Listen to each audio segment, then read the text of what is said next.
Hello, Kim. Hello, Theo. I'm Theo Cedar-Jones. Nice to meet you. It's April 21st, Good to see you. 2017. It's good to see you, too. Well, I'm a fan of your paintings, and I think you do beautiful figurative work. Thanks. And I'm here to talk to you about how you developed as an artist, and maybe you say, how did you start? How did you start your life as an artist? As a child. Yeah? In the South. Really? Yeah. I'm from Atlanta, Georgia. I was born in 1961. And I had the privilege of going to the Westminster schools from pre-first to 12th grade. And I can remember being just always encouraged to be creative. And in second grade, I remember my first set apart as an artist. That was the first Apollo. What was the first Apollo? 14. Anyway, we had to draw a rocket. Everyone in the class. Yes. And Miss Freeman held up Kim's rocket, the Apollo spacecraft, and my circular curly cues of marker were the exhaust. Yeah. And that I'll never forget. I remember when I was wearing this short little skirt and fishnet stockings, and second grade, and then from then on, I don't know. I just was blessed with Mrs. Carnes, the late Mrs. Carnes, in high school, and went into just kept going with my art. And I was a straight A student. I liked after seventh grade something shifted, and I really was into studying and all that. And instead of partying the other way, I went the other extreme kind of. Right. So that ended with high school AP art, AP French, like we were just saying, and I've continued that. And then flip ahead, I go to San Diego State because I want to get the heck out of the South. Sorry. Where's the South again? What? Atlanta, Georgia. Atlanta, Georgia. Okay. Northwest Atlanta, Georgia, in Charleston Park. You want to get out of the South? Yeah, I mean, now I'm nostalgic. I'm 55. I look back and it's just this curious. I read all these books about the South now. It's interesting, but the mentality I knew because when I was a teenager, I was able to visit I had 3 sets of grandparents, a set of grandparents in La Jolla, California. Yeah. And each time I would go back at the end of the summer, I realized, I think I belong. Even as a young adolescent, I belong there, not here.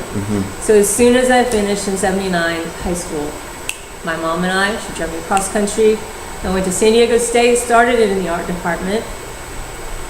But through various circumstances, how we shift and change in college, this is 79, 80, I went into humanities, left the art department, still did art. Photography on my own. And went into humanities and j'ai repris mon français. I started taking French again, which ended landing me as an honor exchange student in Aix-en-Provence from 83 to 84. And I found out after I got back to America, a year and a half later, that Cézanne had died at 13 Boulgon, and I almost died from peritonitis. One wall away at 11 Boulgon. Right. Super weird. Anyway, so there's all these kind of things, and I didn't do art when I was in Europe. I looked at a lot. I actually, on a freezing day in Venice, was seeking shelter from the cold, and before leaving to come back to America, I was like, what's in that little stone building across the canal? I opened the door, and there are all these incredible drawings. I was like, wow, what is this? Turns out it's Egon Schiele, Viennese secessionist. Oh, yeah. So those guys, Clint Coco... Egon Schiele, because I say it Egon different. Schiele. Okay. And I even bought, the freezing cold, in it's in Italian, I have it. It's from 1984. The catalog of the drawings in that stone caved room I was seeking shelter from the cold. So after that, I really, beside what we'll talk about there, figuration, which who knew would come later, and I didn't know anything about it when I moved here in 85, the artists from the Viennese Secessionist School, and I had loved Art Nouveau in college, I realize now, Alphonse Mucha, I loved all that, because I came here to study illustration. Yes. Little tiny Academy of Art college. And then I used my merit scholarship based on figure drawings, not on illustration. And I said to the late Barbara Bradley, Barbara, I'm not really happy here. I don't think I'm going to be an illustrator. I can't see myself, doing covers of magazines. It's not how I am. She goes, Kim, you can take your credits, go over to that fine art building and create your own major. Oh. And that was so pivotal. It changed the whole course of that's one of those things that... What college enabled you to do that? This was it's now the Academy of Art University, huge. It was the Academy of Art College on Powell Street, and it was just 3 buildings, 1985, when I moved here. So, then I just did my thing. I explored printmaking, etching, stone lithography, drawing. I did my first real paintings, even though I'd done paintings in high school for AP. All photorealist, using a photograph in grids. Yes. And one thing too, let me add to it's very important, because my mom, thank goodness for my family supporting my art, from grandparents, I won't go into all the details, but a very important part of my formation was Monday afternoons in the home garage, well not garage, but a trailer, air conditioned trailer, it's Georgia Raw. In her backyard was Fay Gold. And if you know the name Fay Gold, she put the southeast of America on the map as far as the art world, decades later. But I got to do my first oil paintings there in my hallway at home. First little pointillist daffodil with oil paint, and I know she signed it because I couldn't. This is on like 12, 13, or 11 even, 1972, yeah. So I got that kind of formation. So Fay Gold affected you? You knew her? Well, she gave my mom paid and other people in this small little trailer on Monday afternoons. And we had projects, and we worked from photographs in her direction. And she had the 70s, this is the 70s, early 70s, mid 70s.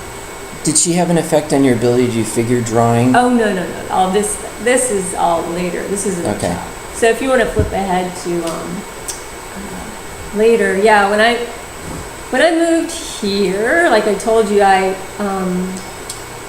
shifted over to the fine art department. And we had taken figure, in illustration, you do figure drawing, you know how to draw. Yeah. I mean, you have to do academic drawing. We took anatomy with Tom Marsh.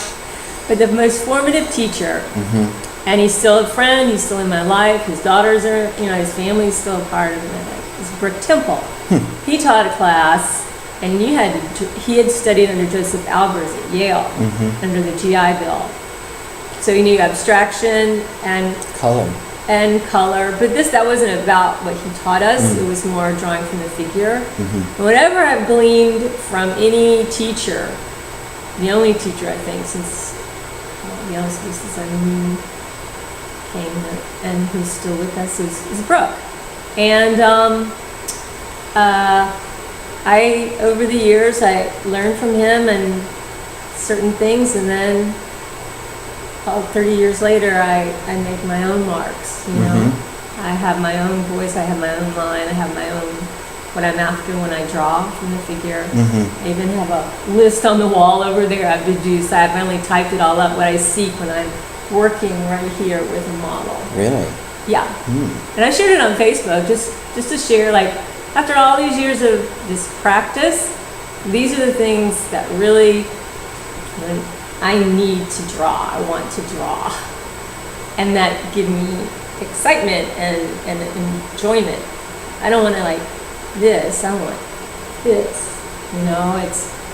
I have a list. To make the models look exciting for you? No, just well, we can go over it later, but just to emote, to just be, not really pose. I like, ironically, it's kind of oxymoronic. I want motion.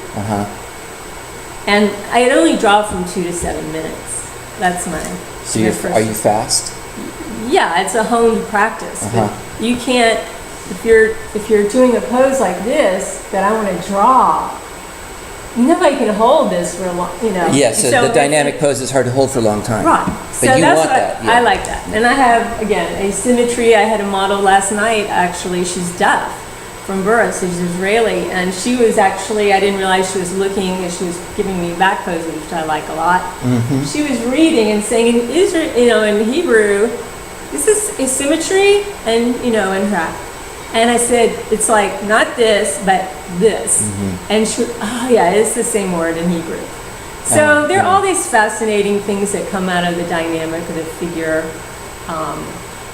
the model, artist, muse, or four. And again, you know, I work on so many, well, not this past year, it's been like kind of my last year for various health reasons. After almost 29 years of non-stop art making, I've kind of had a little halt, but I'm getting better. But so it's taken my focus off of my art, which has been really atypical and hard. But it'll come back. I've just been managing to lay washes and all these drawings and experiment. Mm-hmm. But as far as focusing on a new series, like my Cautionary Tales series, or Coke series, or Water series, I have all these panels I had built. They're all blank right now, but when I get focused again, and it'll come back. So that's how I've worked over all these. The figure is always there, but I always have something else going. And then that's always how I worked. I've done series on, if you look at my website, I can't even count how many. You know, Alcatraz paintings of all sorts can use. Word works, because I was all into wordsmithing in 2000, 2001. So all the works are embedded just words. Yeah. So anyway, that's how I roll. You know, I'm really at this point, it's like I'm a multidisciplinary artist. Mm-hmm. Yeah. Where did Brooke Temple teach? At the Academy of Art College. Okay. Yeah, and he might have taught at City College before that, but I didn't know him then. And yeah, he either you were scared of him and you just left, or else you sucked it up, you know, when he'd criticize you or whatever, Yeah. and you, okay, I'll show you, and I was one of those. Yes. So, you know, I've come across a few other professors like that, a French professor and an ex who was like that, my philosophy teacher, and he made one comment one day, and I was like, Monsieur Notre, you know, I was like, but it made me even work harder. So some people shy away from those kind of teachers, but and then I love them, and they love me. We become close for the rest of our lives. And yeah. Who is the most influential to your drawing abilities or your figure drawing abilities? Just vicariously from all the Everything. Like, Yeah, who are the from biggest photography. influences on your drawing abilities? I would say who has informed me over the years, even though, again, I do my own thing at this stage. But I would say definitely drawings of Richard Evenborn. Yes. And, well, earlier on, maybe Klimt. Yes. Gustav Klimt. Yep. I like the sensuality. And then just really what's right in front of me. I don't try to imitate, you know, anyone's line. And Egon Schiele, Right. his daring, his compositions, just to draw like a derrière with legs, you know, just cut off from the back, you Yes. know, that.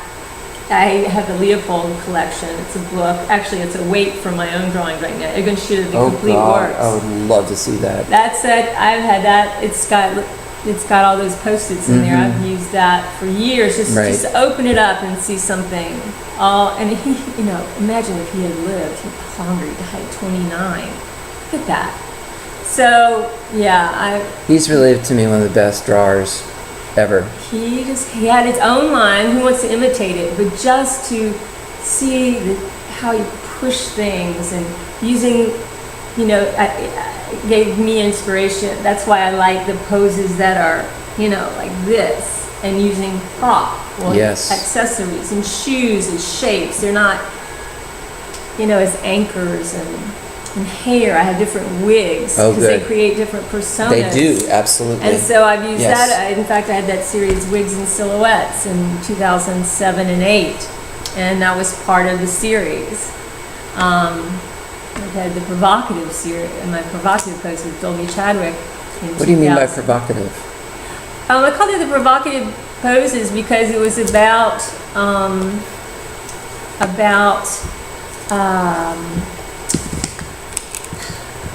in that series, well, the series after was called In the Abstract. I wanted to just abstract yourself.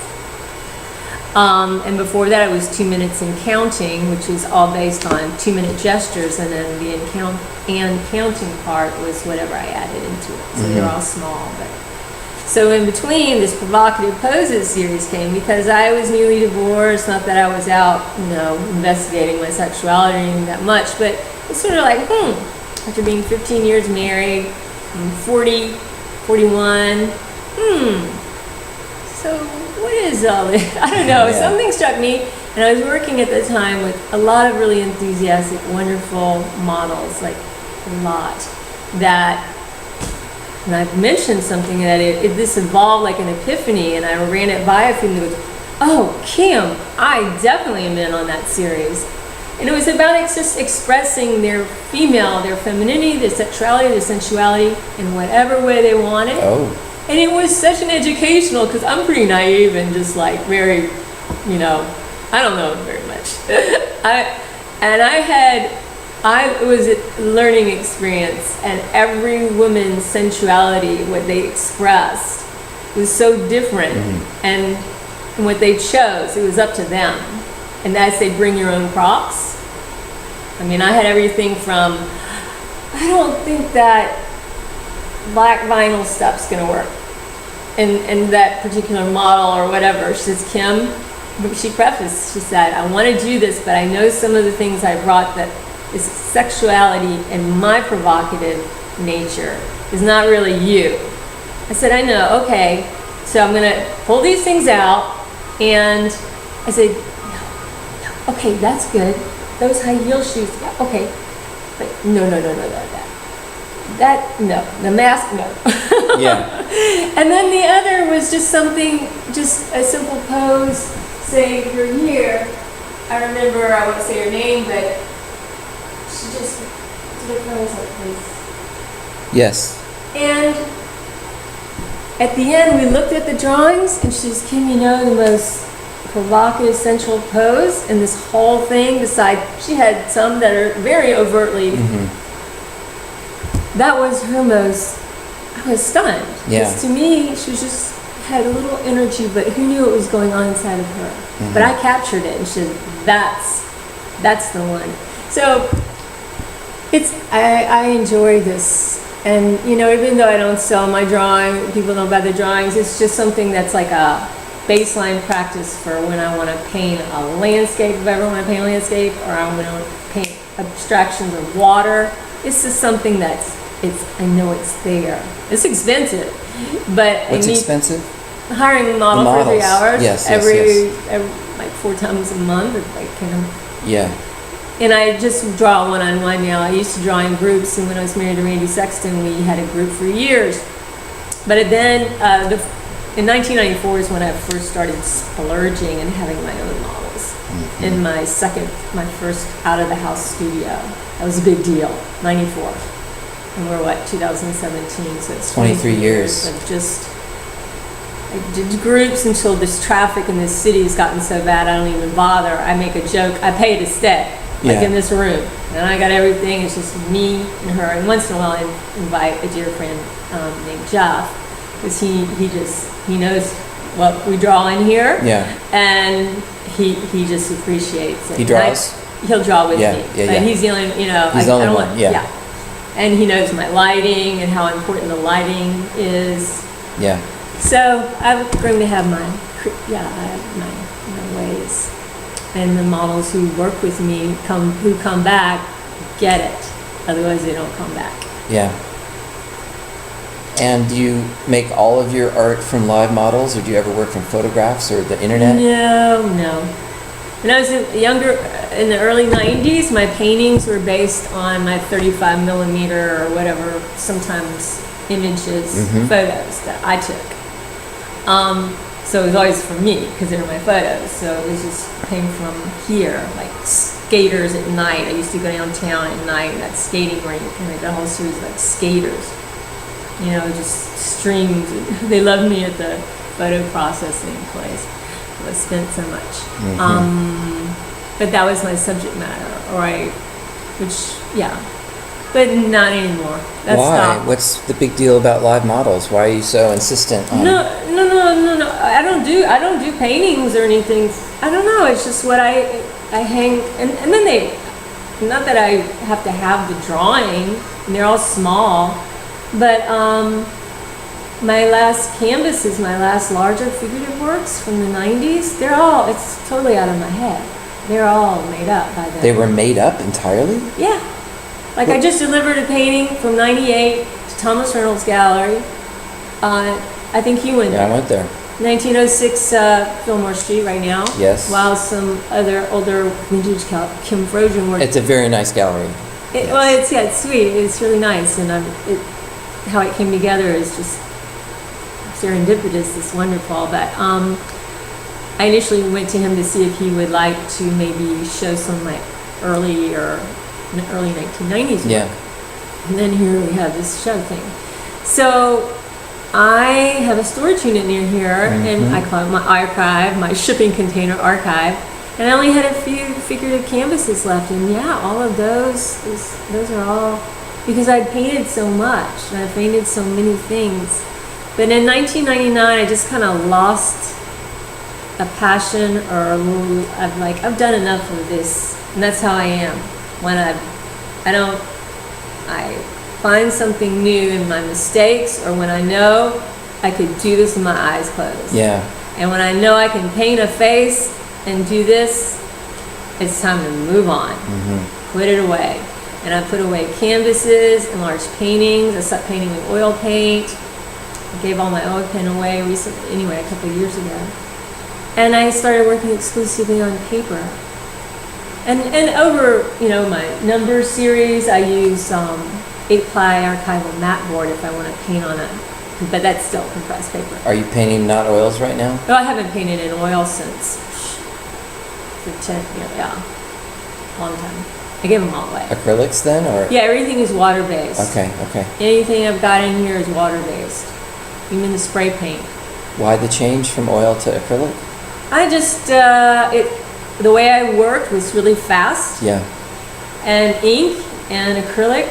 They dry faster. Yes. So, but I recently, some collectors have come back in my life, and I look at some of those early oil paintings, and I'm like, wow, I did that. Especially this one painting that won the first prize at the Crocker Kingsley in 1990. Oh, it was after Richard Devencorn died, because I kind of dedicated it to him. It's a head, and it's called Memorandum. It should, I don't know why I titled it that, but my titles are very spontaneous and just come out. The owner of that showed me a really clear photo, and he brought it to the opening at Thomas Reynolds last month, and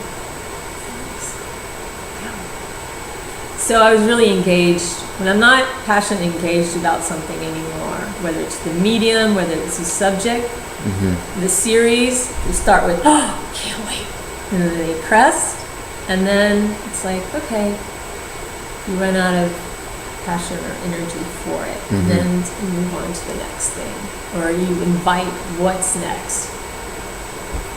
Is there anything that you're sort of coming back to, and almost coming back to a style or signature quality? I'm always pushing forward. I don't go back. My mom, she's learned over the years, when I say, Mom, none of this is selling, say, well, why don't you do what, those surrealist paintings everybody loved. I said, Mother, that was 1988. That is done and gone. And it's taken me about 10 years for her to not even go there, to understand the concept, how I evolve. I am not one, even if someone said, no, I'm sorry, it goes against I just can't do it. It doesn't work that way. I'm not can you do something like that? Like, I've even been asked to do something, I won't go into the story, but that harkens back to a series I did in 2010 and 11, and I agreed to do something like that, but they give me total free license on any commission you give me. It's a number, whatever. Tell me a few things, and then the process takes over. But I don't really do commissions because, especially if they're supposed to harken back to something in the past. Yeah. Because I don't know, it just doesn't work in my system. And I'm having a hard time completing one commission. Right. So I'm always going forth. And even with just laying, because of the health issues, I haven't been able to focus. But, at least I'm working, I'm doing art business, archiving, constantly running all over and trying to go to events and be present and educate myself and mingle with artists that are doing different things, which takes a lot of energy and your time, rather than being in here like I used to, 7 out, going in the studio and coming out at night. Yeah. At least I'm laying in these washes and experimenting with something called methyl cellulose, and then it's ruining everything. A lot of things go in the trash. But I picked up a brayer because I've been a printmaker before, Trillium Graphics for over a decade or 15 years. So I have all these printmaking, and I started rolling this methyl cellulose. I got all these drawings. They're not precious. So I was experimenting, and oh my God, look, it looks like old newspaper.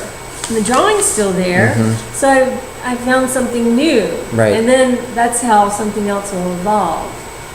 It will evolve, so that's how I like to work. I don't go backward. Go forward. All right, there, some other direction. What if I wanted to make an art book, or somebody made an art book about Kim Frohsin? Would we be able to find good quality reproductions of your best works from all these different phases of your work? Well, up until I have kept in that archival storage unit, which I mentioned, all of those thousands probably of slides. Okay. Before, everything became digital. And I actually know that I was one of the first people, it was a Christmas present, a digital camera in 1999. And no one else had one. And it was, I went through digital camera hell.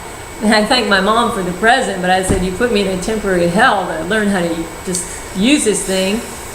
And again, no one had one. And that's when, and also I use Almac, Wonderful Don Felton, and Nancy to really shoot, I've always used them to shoot my... You have professional shots of your paintings? Since, yeah. But before... Into 35 millimeter slides or 4x5? He had slides, Yeah. and there are some of those few in an envelope. Yeah. But otherwise, everything, now Don has gone digital years ago. So everything is... So you're pretty well documented of your paintings? Of all kinds of work. I Yeah. mean, I'm not a painter.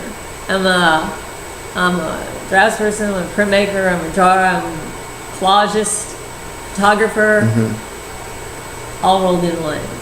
That's how I see myself. I don't describe myself as a painter, and I kind of cringe when someone does that. Yeah. I'm not a painter, because I do a lot more. Painting's just part of it. I mean, because look up. I do all these different things. Painting, early in my career, painting. It was more about painting, but. And how would you show your drawings in a retrospective or some complete form? Well, I've had a lot of drawing shows. Really? Well, there's a work over there I kept from '98. That was when Lisa Chadwick and I first started working together. We were together for 12 years. Yep. One of my first shows in her small space on Sutter Street when she was just starting out was all just figure drawings. And I've kept that one. So, all these flat files. Yeah. You got a lot of drawings? Yeah, a lot of drawings with work into them. I've even separated them into monochromatic work, painterly work by size, by time in my career. Yeah, when I go to heaven, sometimes I have a pretty organized mess, or a lot of work to. What is going to happen to your legacy? I have to figure that out. I hope I gotta designate something. So, Do you have kids? no, and I only have one brother, but He's your is not- age. I mean, like younger people to take on your legacy, or like. No. My legacy will be the art that is in some families 3 generations in their family, which is nice to know. Yeah, what I leave behind, and whatever books I'm in, and whatever books I've made, and all this work. But there's a lot. Until the past few years, I really do. People say you're so prolific, and I say compared to when I was younger, oh yeah, I was. I don't know how I did all that, but I've always been able. I've had a privilege that I've been able to be a full-time fine artist all of my adult life. Well, can you tell us how in the world you accomplished such a Well, I thing? used to have successful shows, and I inherited a little money, not that much, and I just worked really hard. And somehow, and also with my mom has been a patron and a helper in tough times, and she's my rock. Where is she? She's in La Jolla, California, but Okay. she's originally from Georgia, Yeah. like the rest of my family, on both sides of my family. Frohsin and the Hayes. Okay. So, yeah, I have to create, there are a few professional art people in my life that will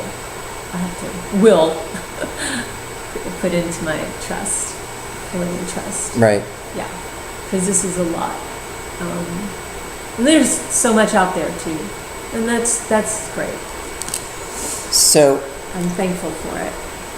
can we talk more brass tacks about the business side, like your prices and how you've evolved to survive financially, and where do you see yourself in the economic strata of art? I mean, for example, just to give you an example, I've been to Dolby Chadwick to go see another painter who's a favorite of mine named Edwige Fouvray Oh yes. from Belgium, and they've got her right now. And she's the most exciting, loose architectural landscape painter I've seen in years. Okay. And her stuff is selling, canvases that are 40, 50, 60 inches wide, let's say, for $25,000 and up in that realm.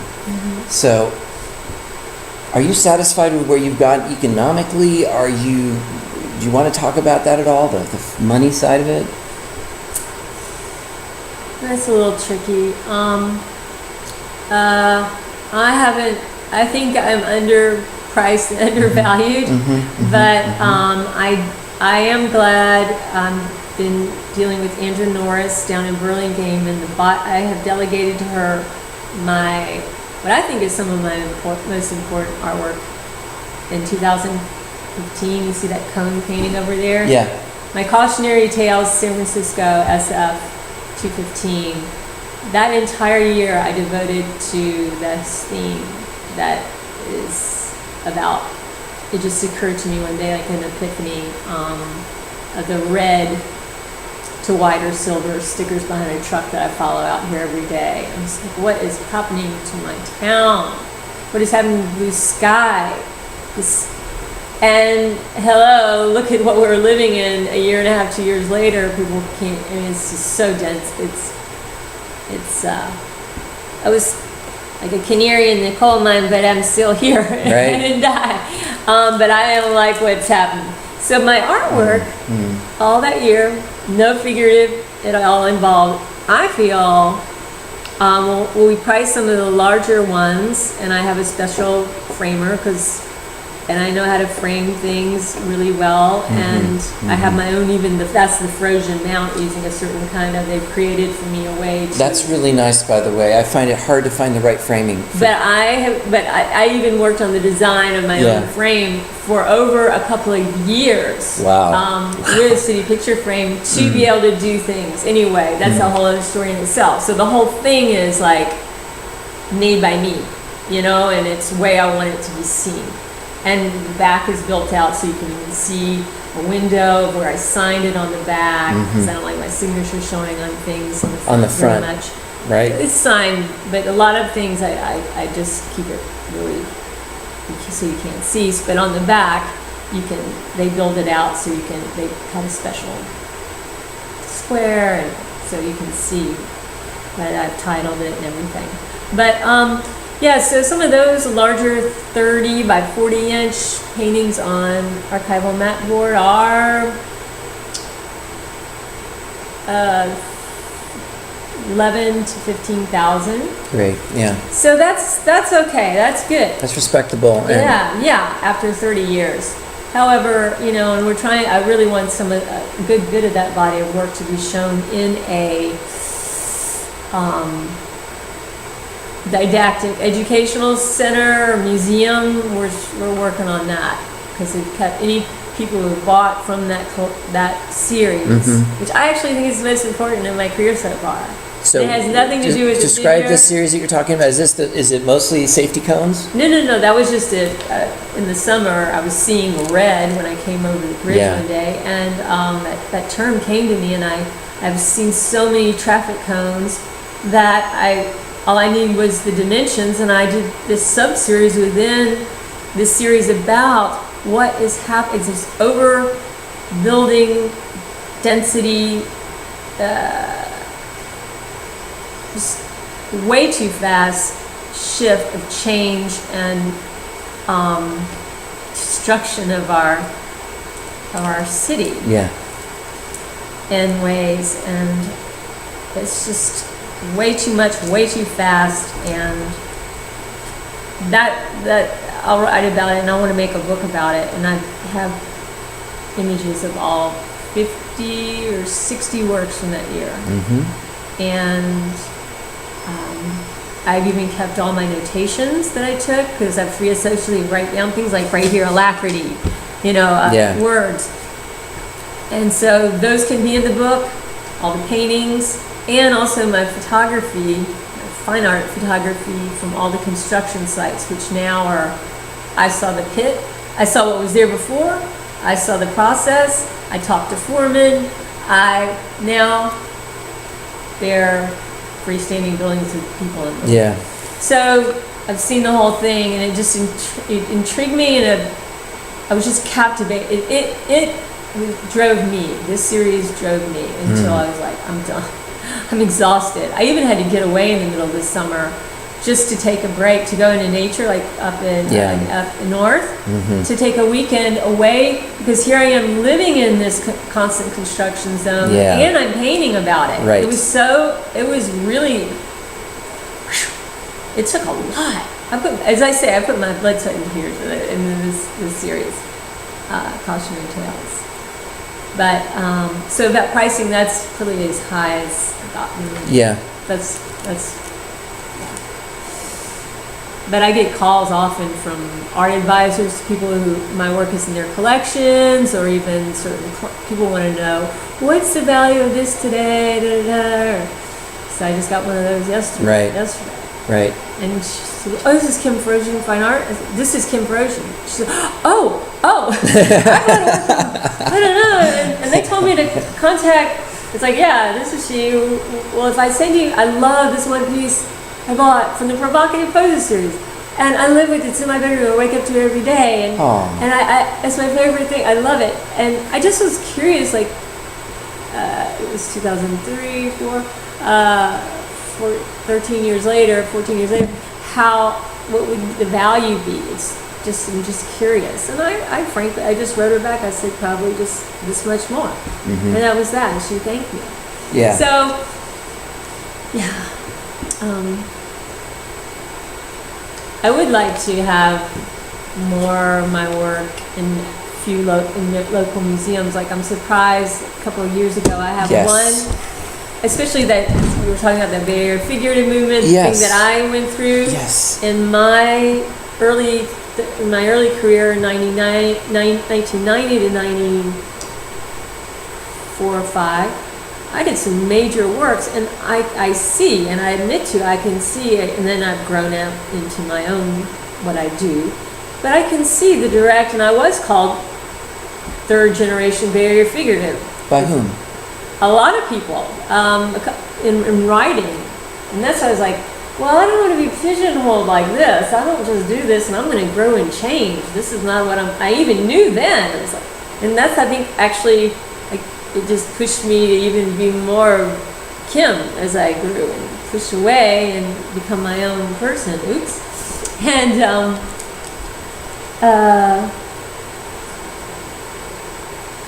it's in some books, and the woman who wrote about shows in Davis, her name's escaping me right now, but it's in print, a lot. And then I've been shown with Wayne Thiebaud and Richard Demoncorn at his art center. That was cool. Where? It was I only have a few of the actual cards. It was at the in Idaho at the something city center, and it was through the Campbell Thiebaud, where I showed from 95 to 2000. But I showed figurative work with them, and also the paintings of the candies I did, the oil paintings, and a lot of other different subject matter. I remember my last show was local haunts, about places I went with my late dog, because I drive around, he couldn't walk anymore, and I would paint San Francisco and other local haunts. So it was all landscapes and cityscapes. So, but back to, so I was just surprised I did a painting, a made-up self-portrait, juicy pasto paint. It's with Andrew Norris now.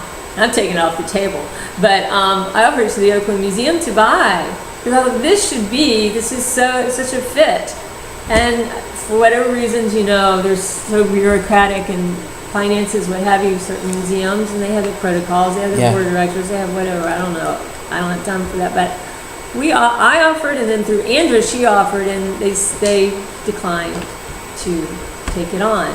So, and I know one painting actually called Grasshopper Pie is being bequeathed to, and it hangs, I did that, I'm still in my little home Victorian room studio that I can't believe the amount of work that came out of there. So this is early 90s. It's in a collection in Sacramento, and it's bequeathed to the Crocker. Yeah, sure.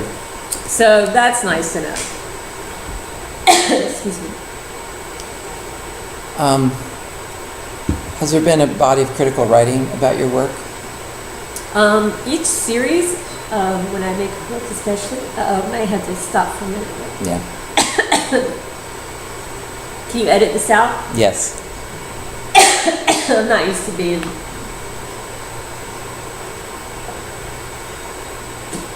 just fuck.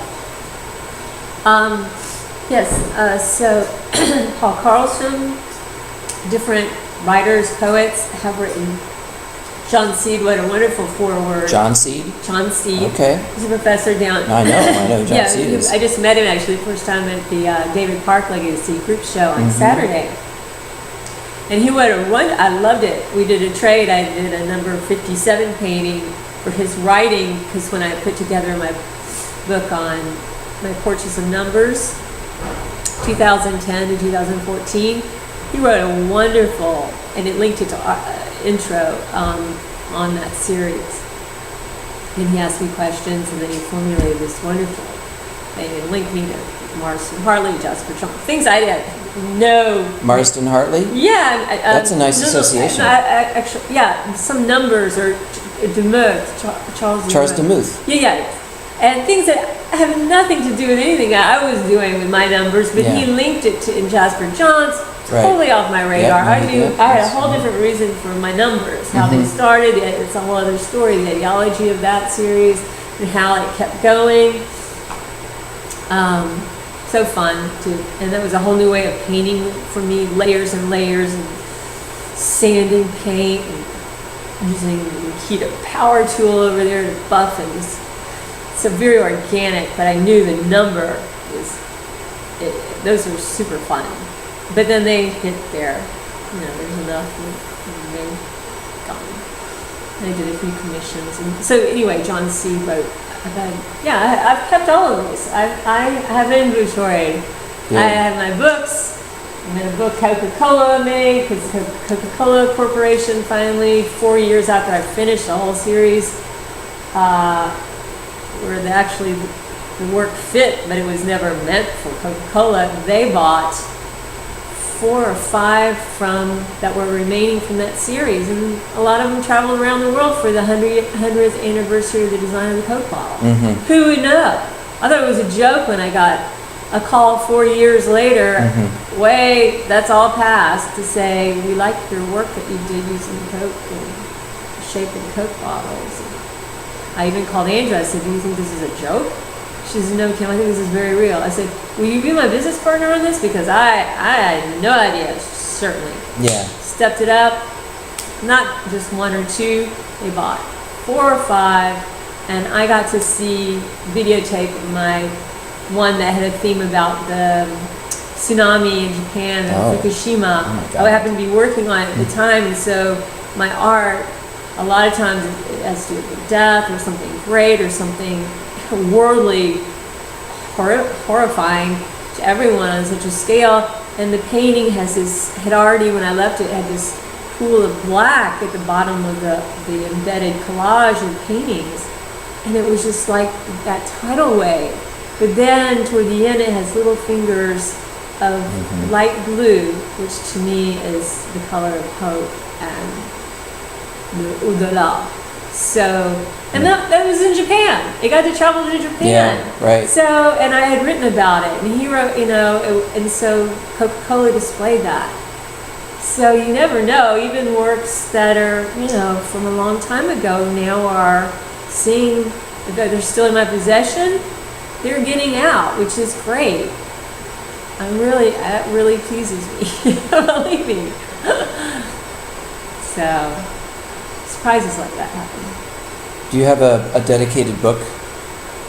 Kim Frohsin art coffee table book yet? Or No, but have you imagined it? What would you want or could there be several? Because I have books. I have books that have been made, and then I've had 3 books I've self-published or created. Really? Yeah, on the figure, my 2 Minutes in Counting series, they're paperback, large figure. Then the Wigs and Silhouettes, figures with edges. Then my numbers book that John C. wrote the preface for. And then I'm in a book with Coca-Cola, published last year with Assoline Publishers. I have a 2-page spread in that with some major players like Andy Warhol and all these people who used Coke in their art. Yeah. So that was pretty nice. And like for example, I had this out here because someone Susan Landauer, when I had this Elmer Bischoff retrospective that was at the Oakland Museum back in, I guess it was 2001, because I remember I had broken my arm, because I had a show concurrently of my figures in the then gift shop sort of artist area, artist showing, and Mary Ellen was running that. And I had to give a talk, and I had my cast. Yeah, and on page 153, it's talking about Bischoff. When Bischoff died in 1991 at the age of 74, he left a formidable legacy. The influence of his figurative paintings is still very much alive today, evident in the lush brushwork and seductive color harmonies of artists such as Jerry Mullane, Alphonse Brown, Kim Frohsin, Terry St. John, Wayne Thiebaud, William Wheeler, and countless others. So I'm And then even That's a good mention. Yeah, I know. And a nice it's book. Surprise, I know. So that's Hardcover. what I'm talking about. Yeah, That's I'm- how that I'm Bay Area great- legacy starts to No. get a little bit of Oh substance. yeah, and in being involved in shows like this, where So yeah, I keep all of these, and they're all, and I've even took on when I was archiving a lot of photographs and what to keep, what to not keep last year. We went through this phase because you have to do that. You have to do it. Yeah. You have to kind of constantly do that, especially as an artist. Do we really need to keep this? No. Yeah, possible. But now in the age of everything digital, even invitations to shows, there's hardly anything unless you buy a catalog or something. Yeah. It's in the air. It's of what you see online. So I really cherish, and I'm glad I kept a lot of my cards from older shows or Yes. group shows. Right. I have one over there from John Netsula's show where it is all about the Bay Area legacy, and I'm on there from Hassel Smith to. So I have. What show was that? Let's see. I did all this homework. When you would ask this.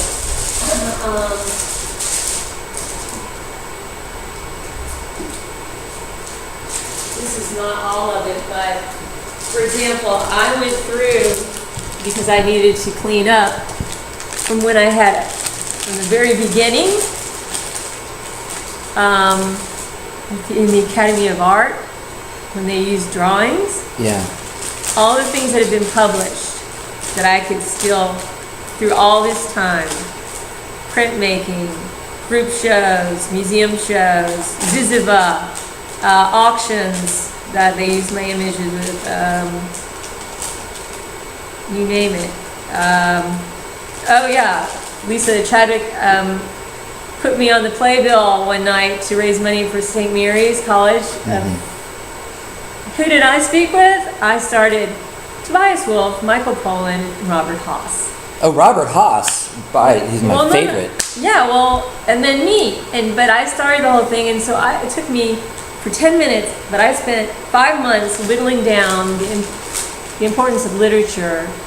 And I was reading a lot of short stories at that time by Raymond Carver and different people. Oh, yeah. Yeah, I'm a big, I dedicate my books to writers. Alice Sebold, Patricia Highsmith, all kinds of people. Usually writers, because I'm mostly influenced by not other painters, but writing. Oh. And film. I don't look to painting. I don't look to fine art to inspire me. I look to photography and literature. Yeah, I've never really said that before, but it's true. And all my dedications in my books or whatever, I always dedicate them to Emily Dickinson or yes, or people like that. But yeah, so back to this card. Like, here's one out of the.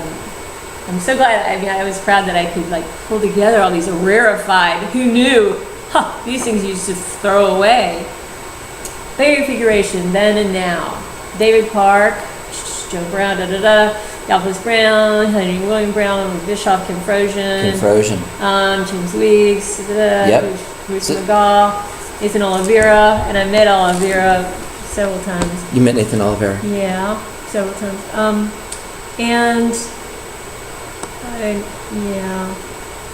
So that's just one. That's but one this example. this is a very good example. What year is this? This was a group show he pulled together just in 2006, and Okay. I was just in another one recently. Who did this? This was John Netsoulis and Davis, where I actually I can't understand that last name. What? John Netsoulis. John Netsoulis. Netsoulis. Greek.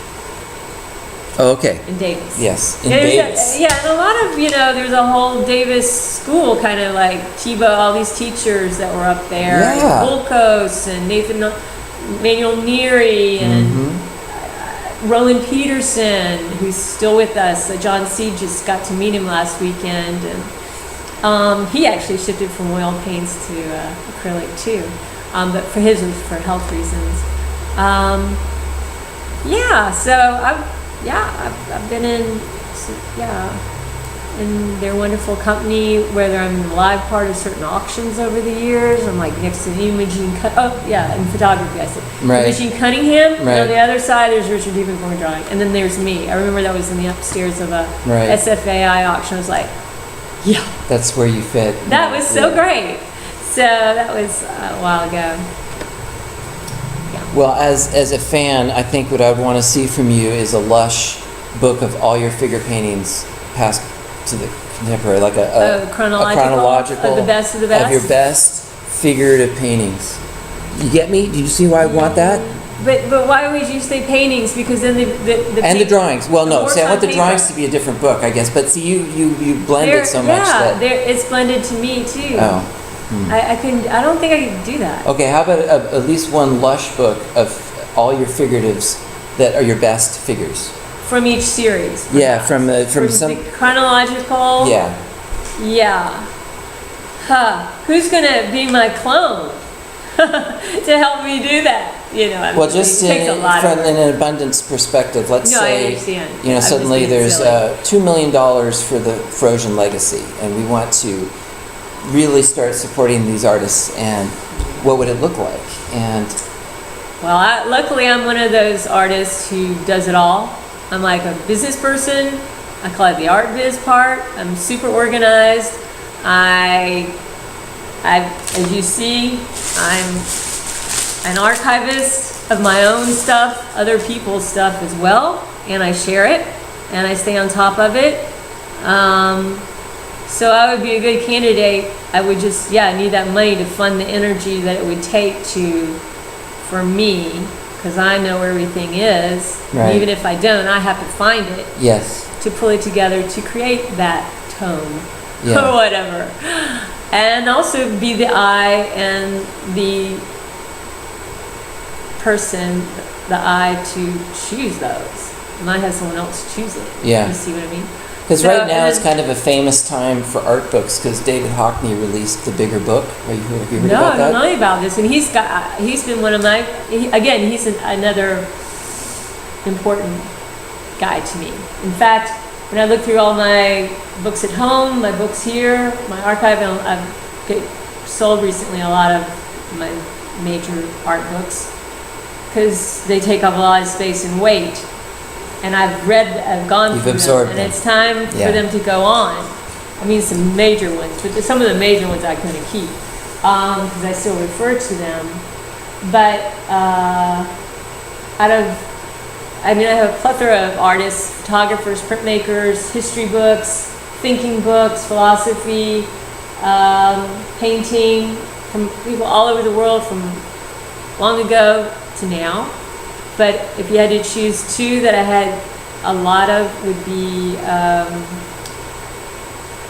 the most on monographs or focus would be Richard Diebenkorn and David Hockney and Fairfield Porter and